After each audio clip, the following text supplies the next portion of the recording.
You've probably heard that cold email is dead, especially for designers. However, I'm a living proof that it still works. I've booked clients in beauty, wellness, and fashion without ads, without referrals. Just with a simple email system that I built using free tools and smart automations. So in this video, I'm breaking down my full cold emailing system from how I track everything to the full automation that move prospects from cold to paid. So if you've been struggling to get consistent leads as a creative or freelancer, this is the video that is going to show you how to stop guessing and start building smartly. Hey friends, welcome back to my channel. If you're new here, my name is Olisa and I'm a web designer. I help entrepreneurs optimize their websites for better conversions. I've also been making videos on this channel about strategy, design, and no-code tools. So if that's your vibe, then you're in the right place. I've been able to book high-quality projects just by sending a personalized cold email and building a simple back-end system just to support that whole process. It's really not about spamming people. It's about being organized, intentional, and consistent. So for my cold emailing routine, I do send out 10 emails every day, most especially in the morning because that is when my energy is high.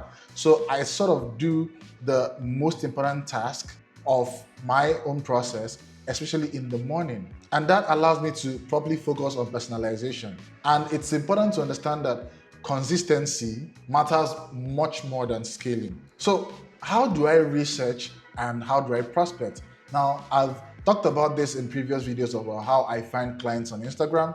You can check the video in the description or I'll link the video somewhere so you can check it out after this video. But then I use Google and ChatGPT to find businesses that actually need my help, especially in the beauty, wellness, and the fashion space. So once I find a good lead, I take their email and start sending them cold emails and information about what I figured out that is wrong with their website. And not just what is wrong, but also how to solve those particular problems. So I collect their data and put all of that in a Google spreadsheet. Now, the first email that I send out, which I've talked about in previous videos, I try to do that manually because I do not want to sound like a bot.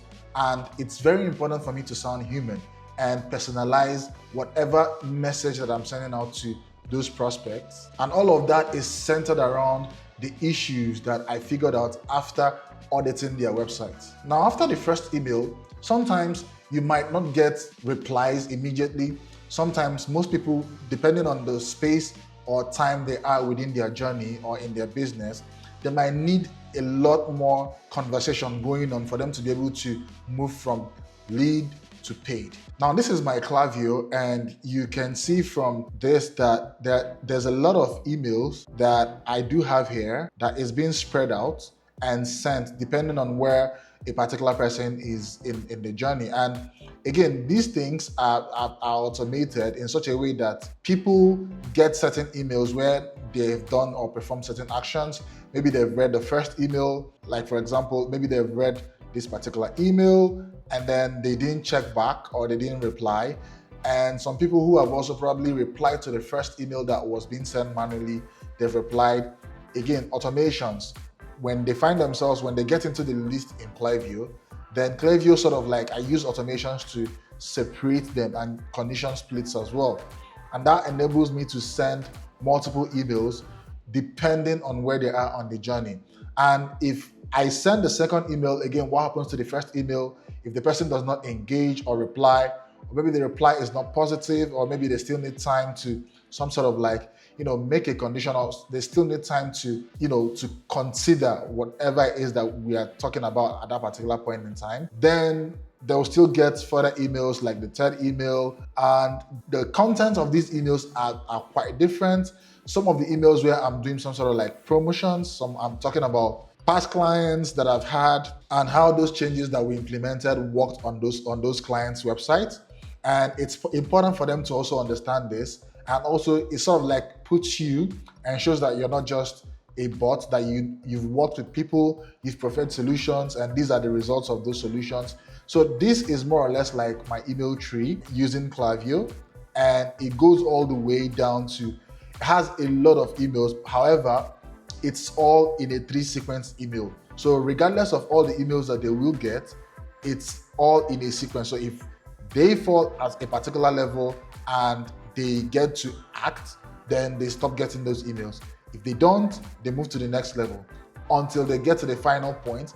And these emails are separated by the least 3 days, just to make sure that we'll give them enough time to sort of like come to a decision. So these are spaced out like this, just not to make or annoy people, because when people get a lot of emails within a specific time frame and it's way too close, then they tend to see you as spammy. So we tend to like separate them in terms of like the spacing before the next emails. So we'll give them time to some sort of like make a decision with whoever they want to make decisions or go through whatever we've presented. So, and if at any point someone says that they're ready or indicates maybe that they're ready, then that takes us to the next level where we send out links to them to book a call using Google Meet, where we tend to like go further into their brand and sort of like discuss what exactly has been happening and how we can make those changes. So data goes from my Gmail using Zapier to my Google Sheet using Zapier again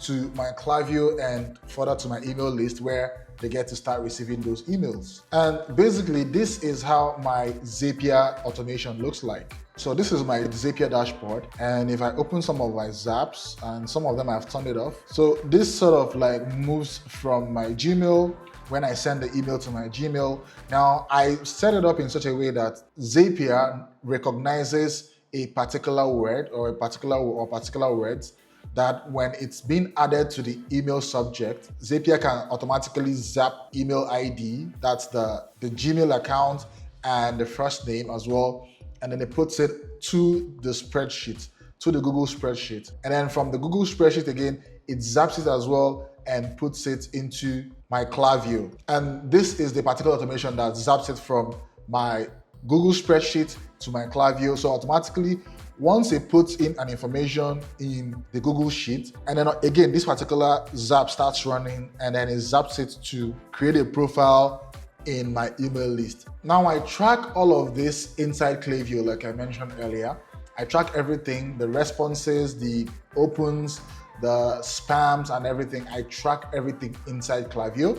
That enables me to like have like a system where everything is there and I'm able to see everything without diving from one platform to the other. And also this keeps my back end organized and I do not have to manually remember who I'm supposed to follow up on. So once a prospect replies to the email, a call is booked, we go through discovery and we're a good fit. I use Dubsado to send proposals, contracts, and every other agreement that needs to be done. So basically I use Dubsado as my back office for anything documents or paper related. Now I can send emails from Dubsado, but I opt not to use emails from Dubsado. And I also can book appointments on Dubsado, but I also opt not to use that as my Stripe link is also connected to Dubsado, and that allows me to receive payments when payments are being made, and also for me to be able to track and make sure that questionnaires are answered when people pay and they get sent automatically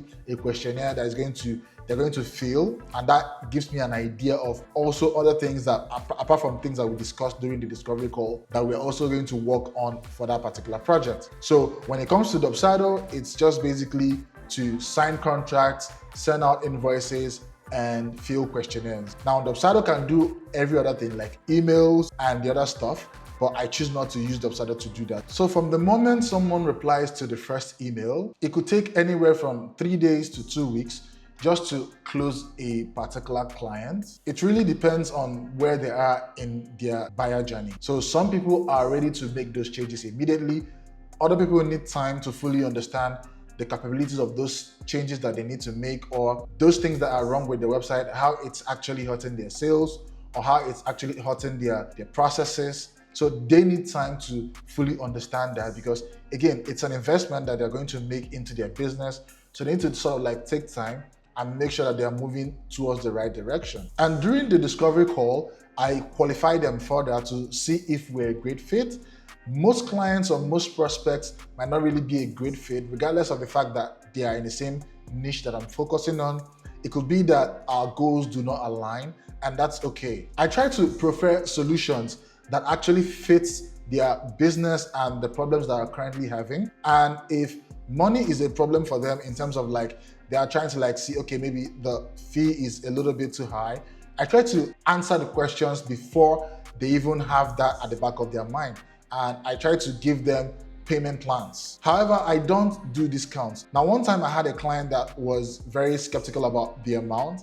And even though we've offered a payment plan, and she was still very skeptical. Now, going for discounts and offering discounts puts you in a bad light. It puts you in a bad taste. It makes them not even value you and the solutions that you're bringing to the table.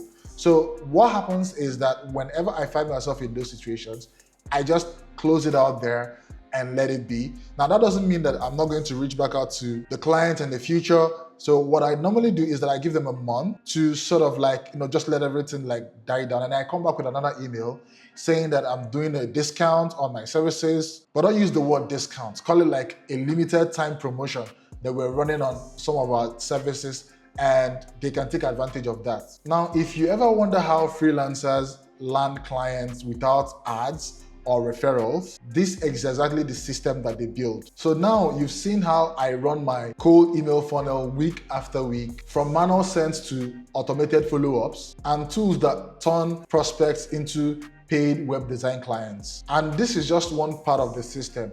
Now, I've already shown you how I find clients using Instagram and ChatGPT with Google as well, and break down emails that get me clients. And this is a must watch for you if you haven't seen that. So if you're trying to build a system like this for yourself, make sure you watch the videos in this playlist as I highlight my journey from finding clients to all the automations and follow-ups that I use. Together, those videos with this one will give you a complete training on getting clients through cold outreach. And most importantly, you won't need ads or followers to actually get started. So go watch those videos now, and I'll link them directly in the screen right here. Don't forget to like and subscribe if this particular video helped you out. I'm building this channel for creative entrepreneurs who want systems that actually get results. So I'll see you in those videos.